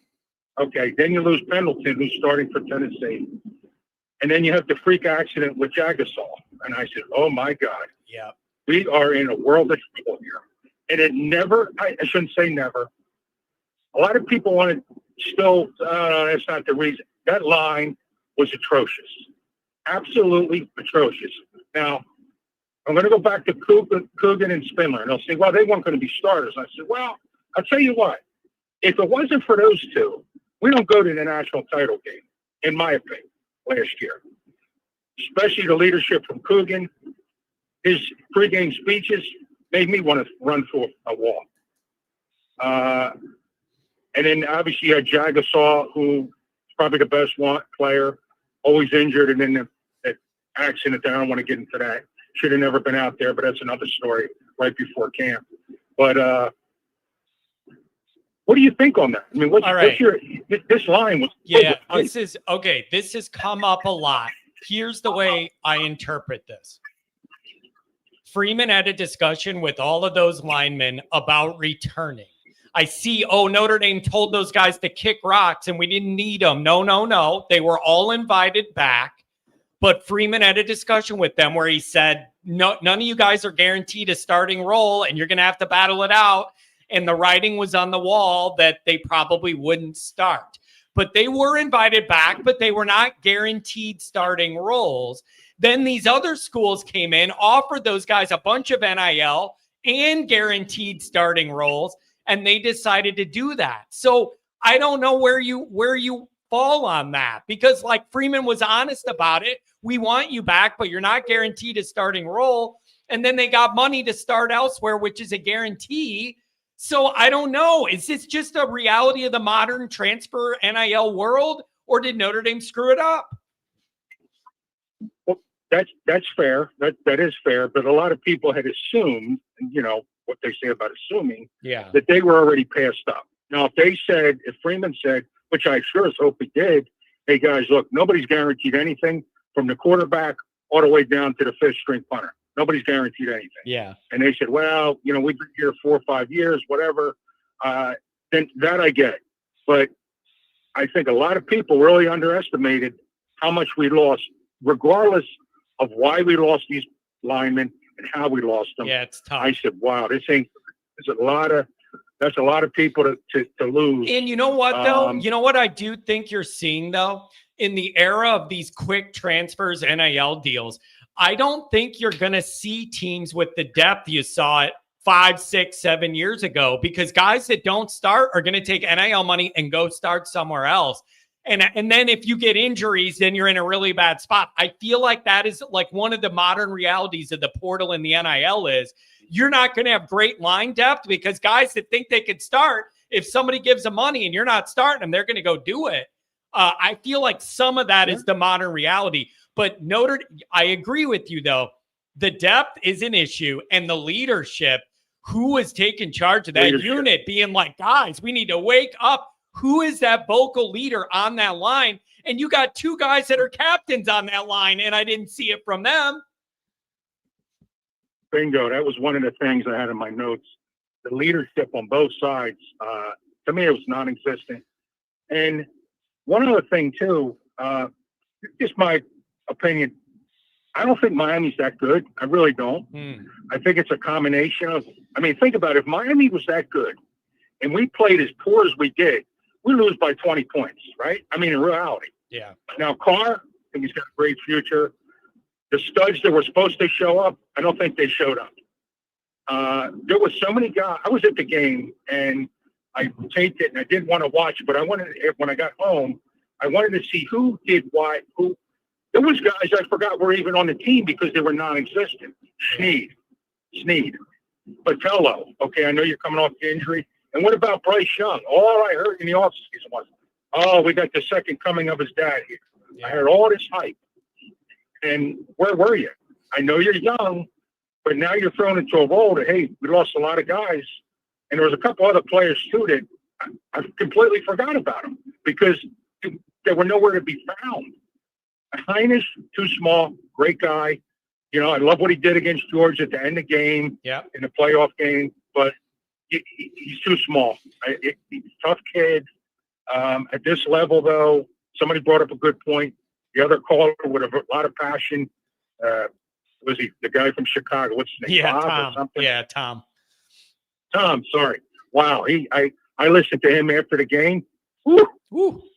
He was hot. Getting after it. He was hot. So I don't blame him. So what do you do now, right? You had the 2-week window there to lick your wounds, look at the film, see what you did wrong. Like, what do you do then when you have 2 weeks to try and figure things out? How do you position the team to be in a better spot to win against A&M? Like, are you hopeful you're going to see some little tweaks and changes that put us in a better spot? Or are you like wondering if the personnel just isn't going to get it done this year and we all overvalued what we have on both sides of the ball? What's the reality? I don't know. I want to be optimistic, but how do you fix that line in a matter of 2 weeks? They were so bad, that offensive line, and Napier, they just look so discombobulated. Yeah. I don't know how you fix that. And then you're going up against, what was that guy? Hal had 3 sacks in a row, and I know it was against Utah State or whoever it was, but Napier's got to be, he's got to be having his sweats when he sleeps at night. Yeah. I want to see if they look the same like they did after NIU last year. That's shocker. Yeah. They came out with fire. I know it was Purdue, but you know what? They bullied teams. They bullied good teams, and even in that playoff run, Ohio State, great team. But they bullied teams for the most part on that 13-game win streak. I want to see them bully teams. I want to see Freeman coming out of the tunnel, hollering and screaming like he did before the A&M game last year. And I want to see who wants to be here, who's fired up, and who wants to play for the greatest university on this side of heaven, in my opinion. Yeah. Yep. It's a big moment. I'll be honest with you. I don't know what we're going to see. I'll be honest with you. I can't blame Carr. Thought he played well. Yep. But I will let you go, but great show. Thanks for taking my call. Thanks a lot. Great. Thanks a lot for being a first-time caller, man. We always need new people in the mix. Save the number. Give me a call whenever you want. Great first call. Thanks a lot. And thanks a lot. Take it easy. Have a good one. I love that. When you see the Florida after we lost to Miami, I didn't know what we were getting. Didn't know what we were getting there. I didn't know if it was a Miami guy trying to give me the business or what it was going to be. I didn't know. Oh, man. 7K, couple more calls. Johnny goes to the gym. If you're like me, you've seen inflation eat away at your precious savings and watch the markets go unpredictably wild. This made me look into other ways to gain stable wealth over time. With that in mind, through the Always Irish community, I've been introduced to 7K Metals. 7K is helping everyday people like you and I gain access to real gold and silver, not stocks or paper promises, tangible assets. I've been able to consistently build a portfolio of gold and silver month after month without having to be an expert at all. You can simply sign up and start adding gold and silver to your portfolio every month, which is exactly what I do. I set it up, let it run, and have a little fun. It's about creating stable wealth through gold and silver. I believe in 7K so much, I decided to join as a full member. You get education, wholesale pricing that cannot be beat, easy purchasing, and cash outs with the Sound Money wallet. So if you're ready to take control of your financial future, visit my personal website, alwaysirishgold.com, via the link in the description or the QR code on the screen. You trust me. I trust 7K. Why not join today? This is not a membership. It's a movement. You don't get me singing extra songs when we lose. I know everybody likes it, but I'm not singing extra songs when Notre Dame loses. Just like the chain goes away. When you lose, you don't get to have fun. Who do you think you are? Win games, and then you get to have fun. I'm sorry. I don't like it either, but I like singing my song. I can't do it. 707, what's going on? We have not talked since May. Hey, Joe. May, where you been? I've been here. I'm listening. I'm here all the time. I appreciate it. I know. I think that it's like, hey, God forbid people are working Monday through Friday at 9 a.m. I know. I'm just giving you a hard time, but thanks for giving me a call back. We've seen the game. What do you make of it? Where Notre Dame's at? Very awkward position we're in right now. What do you make of it all? Well, if I was Marcus Freeman, I would be concerned. I would be, it's time for him to be a little panicked and try to figure all this out. But as a fan, I am not that concerned about it. Is it ideal? No. But this was Miami at Miami, first game of the season. And I trust Marcus Freeman a lot as a coach. And I feel like the changes are going to be made. I think players are going to play better. I think this was probably a wake-up call for them. Way less traumatic than NIU. So what? Okay, now wait. What's informing that positivity? I like that you're starting this off saying, I think we're going to come out better. Is it that Freeman has a history of regrouping after something bad happens and you're doubling down on that history? Because that's a lot of I don't know if all the fan base is with you on that confidence heading in here. What do you think?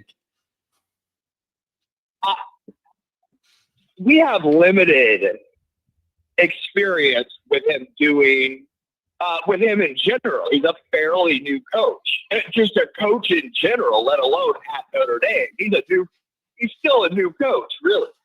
So we have limited information to go by, but what I've seen and what I hear leads me to believe that he is going to do what needs to be done.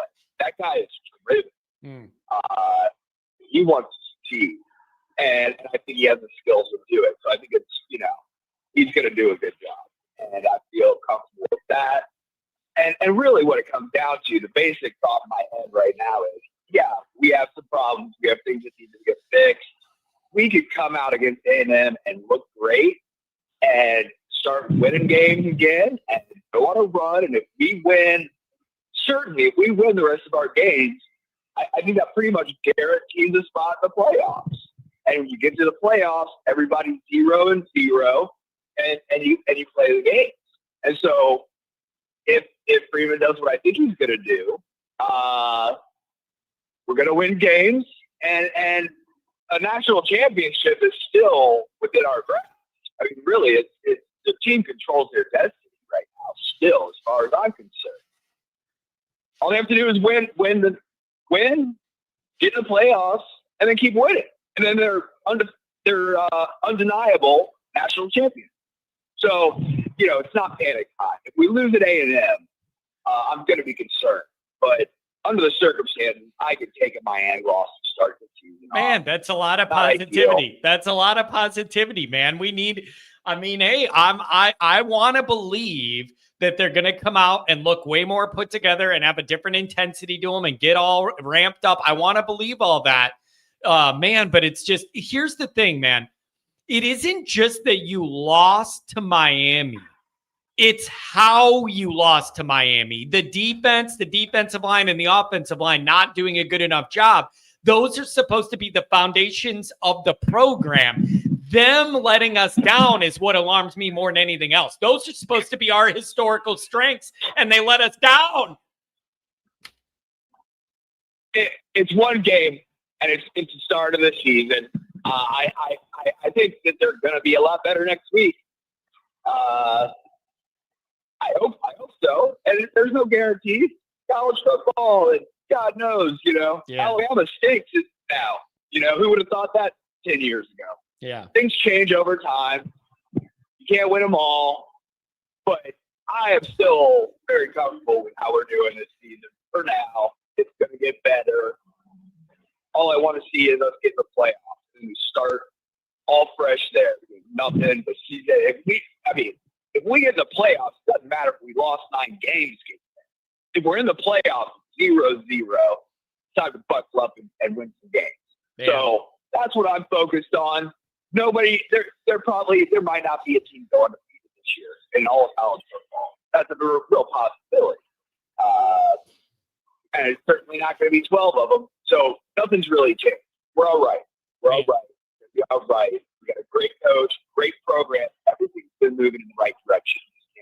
I like the positivity. I'll take the positivity and we'll roll it into A&M. And if you find a way to scratch out a win, no matter what it looks and feels like, you're right back where you want to be with one loss and in hosting home game position, whatever. But you got to get this win. It is the must win of all must wins. Everybody calls everything a must win. This is really a must win. You know what I mean? Yeah, no, things are not looking as good with 2 losses and our schedule, no conference championship. 2 losses is not going to be a good thing. It's going to make for a nervous season. Yeah, but 1 loss is perfectly fine. 1 loss doesn't mean anything, really. Ooh. Woo, man, I like the positivity there, brother. Hey, thanks for jumping back in the mix. It's been a while. Call again when we need positivity. Sounds good, John. Talk to you soon. Have a good one, buddy. Man, that's a lot of positivity. Woo, almost making me uncomfortable a little bit. The song ain't got nothing to do with Notre Dame winning, says Kent. I know Kent was saying Notre Dame loses and John punishes his own chat with less entertainment. I'm sorry. I'm not in the mood to sit here and be singing Burl Ives songs from the 50s or whatever. When we lose, you don't get no chain. You don't get my extra songs. You got to win football games, damn it. You got to win. You got to win football games. 908, what's going on? Hey, how you doing? First time calling. Hey, thanks a lot. I appreciate it. Yeah, I saw that, and I knew you were a new one. I always try and get new people in the mix. What's going on, man? What do you make of the position Notre Dame finds themselves in? Yeah, I just had to call because everybody's doom and gloom. This is still the most talented team I think Marcus Freeman has had, by far. I think they got all the pieces. They just don't have an identity. And once they find it, they're going to be fine. A&M, they just had a tough game against Utah State, and they barely beat the other team they played. I mean, obviously they beat them up, but it's not like it used to be. Since NIL, there's not the disparity we had beforehand. I mean, everybody's got to calm down. We got plenty of talent on this. All right. Well, how would you react to this? You could have a position where you could honestly say talent for talent, Notre Dame has more talent on this team than it had on last year's team. Just raw talent. However, they lost a lot of upperclassmen leadership. Defensive line up front, quarterback on the offense that was a transfer, upperclassman guy, Watts, and what they did in the secondary. Is there a scenario where I could believe they do have more talent, but they have less leadership and proven guys out there in the moment? Could both of those exist at the same time in your mind? Yeah, and I believe we got to find the depth. I think the depth is there. Everybody was talking about Tate Johnson, how skilled he is. I think Hobbs, he's going to get it all together, And not every cornerback is going to be Benjamin Morrison. My biggest fear is the O-line, like the other caller was saying. Pendleton, Spindler. Spindler was a nasty offensive lineman. He was beating people up. And I'm talking against Texas A&M, away, Georgia, Penn State. Those O-linemen were nasty, and they were violent. Remember what Kirby Smart said? This is the same type of team that you would see in the SEC. He said that about Notre Dame. And I guarantee it wasn't easy for him to say that because all those SEC guys hate Notre Dame. Yeah. Well, last year's team was physical, and they were violent. This team, it's got the talent. They just got to find the violence. And Chris Ash has to stop playing everybody on their defense, play man, and rush the guys. Use the talent. You got the talent. You got Snead. You got Bowen, who was non-existent. He had an okay game, average, I would say. You got the 5-star kid, Maiden Ferramo, and then you got KVA. You got to use them. Yeah, it's But, man. Like I said, Ash can't have everybody playing on their back foot. So are you optimistic that after these 2 weeks you're going to see a different Notre Dame presentation, a little more fired up, ready to start early and good and strong, and maybe a couple tweaks on offense, couple tweaks on defense? Like, are you confident that's what you're going to see Saturday night? I'm very confident. I think, yeah, especially after Carr. How can you not be excited about this kid? Yeah. If he gets any time in there, especially thrown to the talent he has, this team could be very, very, very scary. And you know what? That's maybe we're the same team that lost NIU. That's one of the takeaways is, I would have liked to see Carr get a little more credit for how he handled the moment. But when you lose and you have all those problems with the O-line and the defense, like that's just not going to be the main talking point. It's just they got a lot to clean up, and I am hopeful a couple tweaks on each side of the ball and a different mentality. They got punched in the face, come out pissed off and focused. I'm hoping we see a different vibe. Well, between the play calling and everything else, they were playing. They believed in their talent. They believe in their talent, but they were playing the play calling, the screens, all of it. Run the ball. Run the ball. You got 2 future NFL draft guys and our running backs, all this. Use the talent. Yeah. Use it. And stop playing scared. I do think that's going to be a priority. And then it's a matter of blocking it up. Love and Price don't need perfect blocking on every play to gain yards, but you got to do a better job than you did. Yeah. And so I'm confident they'll be a more of a part of the ball game. And then defensively, I want to see if the scheme stays the same, if they tweak it, and some of those rotations, who's in on what down and what it looks like. Maybe they learned some things that can help them moving forward. There's a lot on my checklist. Yeah, and it felt like Love was trying to catch up. He was hurdling when he didn't need to hurdle. He wasn't looking for the holes. He was trying to catch up because he was already, playing catch up. He didn't get the ball all game. Yeah. Everybody was bragging about the offensive line. Make them hit him in the mouth. That was our identity last year. We got to find our identity. Yeah, it's a big moment. And Notre Dame Stadium's going to be ready for him, man. People are going to be excited. You get the boys at home. I'm hoping for a different energy and a different vibe to start. We'll see if Notre Dame can save the season. Hey, man, thanks for the call. Save the number. Call again. Thanks, brother. Have a good one. You got it. Man, I like these new callers. I really, really do. 419. We haven't talked to you in forever either. I like all these new people and people we haven't heard from in a while. What's going on? John, how you doing? I'm okay, man. I'm just trying to figure out exactly where this is all at, and it's just going to be a long half a month till we get the answer Saturday. Yeah, I admit it. I'm not doing well. Yeah. I am in my office right now in downtown Cleveland looking at the Brown Stadium after another horrible loss. Yeah. And now I have to think about this game. And after watching... After all summer, I can't wait for football to be back. I can't wait for football to be back. 1 week in and you're ready for it to be over in the pros and college. Ain't that a punch to the face? Oh, yeah. Yeah. And welcome to the season. Oh, man. I don't even know where to start. I'm glad to hear people are positive because I'm not.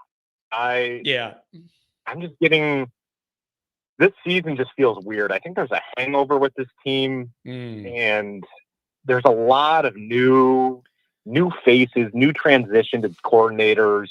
Yeah. And that's a lot to manage. Did we underestimate that all these new pieces could just blend together seamlessly and be ready to go a put together package week one? Like, did we underestimate all that was changing in the leadership and the players and the coaches? Maybe we did. I think we did. And I listened to your last Monday Night Raw with Goolsby, and I think he's spot on that this wasn't going to be the year in which this team takes off. I think it's either 26 or 27. There's a lot of young talent. They're not quite ready yet. And there's just a lot of transition this year between the coordinators and a new quarterback and, some of these key positions where, you need experience and you need leadership. And I think that's what showed in Miami. There was no leadership from our captain. Yeah. And the biggest head scratcher was Drake Bowen. Yep. Last year, I thought Drake Bowen really came out. He hit people like he was made out of lead, and he looked lost. He looked scared. Yep. And I just expected more out of him. It's disappointing. Yep. So yeah, dude, you are real quick. All of the captains did not have a great game, and that is a real problem because you can't be the leaders and not lead on the field. Because who could follow anything you say then when you don't perform on the field? Like, that is a discussion Freeman need to have in a room with the doors closed with those captains and say, you guys were voted to be the leaders of this team and you didn't play like it, and that's not acceptable. They really got to get it in gear. That was really upsetting. Those are your leaders, and none of them played winning football. Oh, yeah. Yeah. And I'm just thinking, like, with the captains, They give the C to Will Pauling, a transfer, and you have Jeremiah Love, probably the biggest star we've had since Brady Quinn. It doesn't make sense. All right, let me say this. It is possible Love didn't put himself up for captainship. These guys kind of nominate themselves, then the team kind of votes on it. It's not like a blind thing. There is a possibility that Love doesn't really want to do that role and just wants to be in his own world. I'm just throwing that out there, that I think that the new thing is these guys stand up and say, I would like to put myself up to be a captain. Then there's a vote to confirm that or whatever. So maybe he didn't put himself up because he's focused on what he's doing and wants to let more vocal people lead. Just balancing it out there. I don't know. Yeah, no, I did not realize that. Yeah, I think this game's going to be very telling, and if they show up and they surprise me, great. I have more football to look forward to, but I just don't. I feel like I've been down this road before, and as a Notre Dame and Browns fan, you have to kind of garner your expectations. Yeah, that's a rough combo, dude. Rough combo. I didn't pick it. Hey, you're not alone, by the way. We got a lot of overlap. You just know, if it makes you feel any better at all, you're not alone. In my crowd, there's many Browns Notre Dame crossovers. It's tough. I mean, Cleveland, there's a lot of Irish fans here, which makes it better. Yeah. But I guess we'll see. And I'm expecting the worst, hoping for the best. And I just really don't want to see that stadium filled with a lot of red. And I feel like it's going to be. Yeah, it is. I don't know what to expect. See, the thing with it is, I've had that thought. Oh man, they're going to take the stadium over now. Man, don't you think most of those people had to make plans to travel and for lodging in the summer or a long time ago? I don't know if Notre Dame losing, maybe locally, there's a few Notre Dame people that put up their tickets, but wouldn't you think you would hold out to see the first home game before you sell all your tickets? Like, come on. You would think. I mean, I just think of that Georgia game, and that was pretty early on in the season, wasn't it? And Notre Dame was undefeated. So was Georgia, and they completely took over that place. Well, now, and here's the issue, though. You are coming off of 2016, and I do not blame the fan base for, after coming off 2016, saying, I got to see it to believe it before you get my money. I totally understand why the Notre Dame fans put those tickets up for sale coming off of 2016. You had a lot to prove. You could say that that's wrong, but I understand why people did it. Okay. You kind of forget about, I try to forget that 2016. I don't blame you. I don't blame you. Although I'm genuinely, in a way, thankful for 2016 because that is what made me start this show. And if we didn't totally play terrible all year, I wouldn't have gotten mad enough to start recording myself yelling. And that's turned into this. So in a way, 16 was a blessing for me in the most painful way of all time. It all works out in the end. But last thing, I just want to say that the Patreon's awesome. I joined right before the Miami game, and it is a great community. And I'm glad to see you guys are really taking off with Hyde and Clark, and it's been really insightful stuff. So hey, thanks a lot, man. Going. Hey, thank you. It's a blessing that thing has grown, and that I have really good people with credibility in this space that want to join and be a part of this. And we try and give you everything you could want. The recruiting, the film breakdown, just chat, rumors, the boards. We try and cover it all. The recruiting. Really appreciate it, man. Thanks a lot. Yeah, you have a good one, John. Have a good one, man. Stay around and give me a call again. All right, folks, that's going to be it for the show. No, I will not be at the NC State game. I will not be. All right, you guys, thank you very, very much. Callers, there's a bunch of them. I had a bunch of new first-time callers, and I have an obligation to get the first-timers in so they feel involved and they want to call again and not just sit on hold. It's really tough. It's a tough dynamic. I need the regulars, and I love my regulars. None of this could happen without them. But I got to get the new people in so they feel welcome and have that and can keep calling. So thank you guys for the calls. Thanks for the chats. Thanks for the donations. We'll see you on Monday Night Raw tonight, and me and Goolsby will be back together, and we'll get into whatever this week's going to turn into. I love you guys. I love this community. Hang in there. It's a big week.